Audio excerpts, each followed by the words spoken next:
Bonjour. Est-il toujours avantageux de rattacher son enfant à son foyer fiscal à l'impôt sur le revenu? Il faut tout d'abord distinguer selon que les enfants sont mineurs ou majeurs. Les enfants mineurs sont à charge et font partie de plein droit du foyer fiscal de leurs parents. Il est possible de rattacher les enfants majeurs, notamment les enfants célibataires âgés de plus de 18 ans, s'ils ont moins de 21 ans ou moins de 25 ans et qu'ils poursuivent leurs études, ou s'ils sont infirmes, quel que soit leur âge. Le rattachement est possible que l'enfant dispose ou non de revenus et qu'il vive ou non au domicile des parents. Quelle est la portée du rattachement ou du non-rattachement? Nous allons le voir.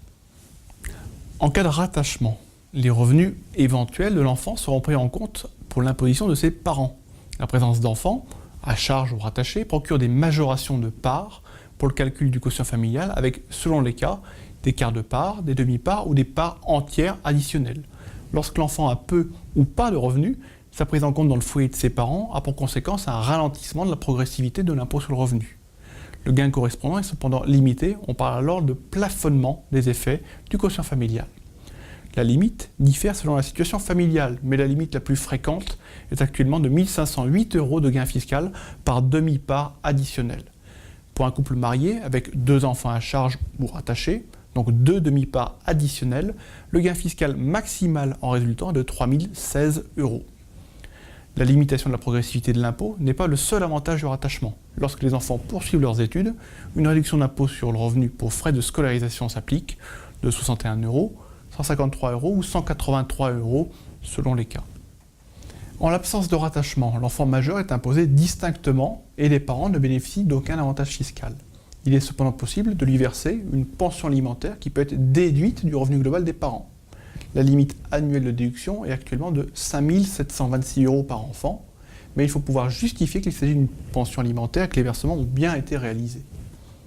Si l'enfant majeur vit sous le toit du contribuable, l'administration admet cependant une déduction de 3 403 € au titre de la nourriture et de l'hébergement, sans justificatif. Et les autres dépenses sont déductibles pour leur montant réel et justifié, frais de scolarité, etc. Si l'enfant n'est plus dans votre foyer fiscal, la réduction d'impôt sur le revenu pour frais de scolarisation ne s'applique bien évidemment plus. La pension perçue par l'enfant est imposable, mais s'il ne perçoit pas d'autres revenus, il ne supportera généralement pas d'imposition, tout simplement car il ne franchit pas la première tranche de taxation, qui est dorénavant à 14%. Entre les deux possibilités, rattachement ou non, le gain différera selon la situation exacte du foyer fiscal, l'écart annuel d'imposition entre les deux solutions pouvant être fluctuant.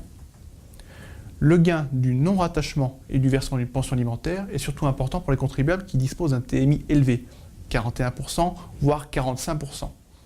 En pratique, il faut donc réaliser une simulation dans chaque cas de figure, rattachement ou absence de rattachement, pour connaître quelle est la solution la plus optimale. Notons que lorsqu'un enfant devient contribuable, il peut prendre date sur certaines enveloppes auxquelles il n'a pas droit lorsqu'il est à charge ou rattaché.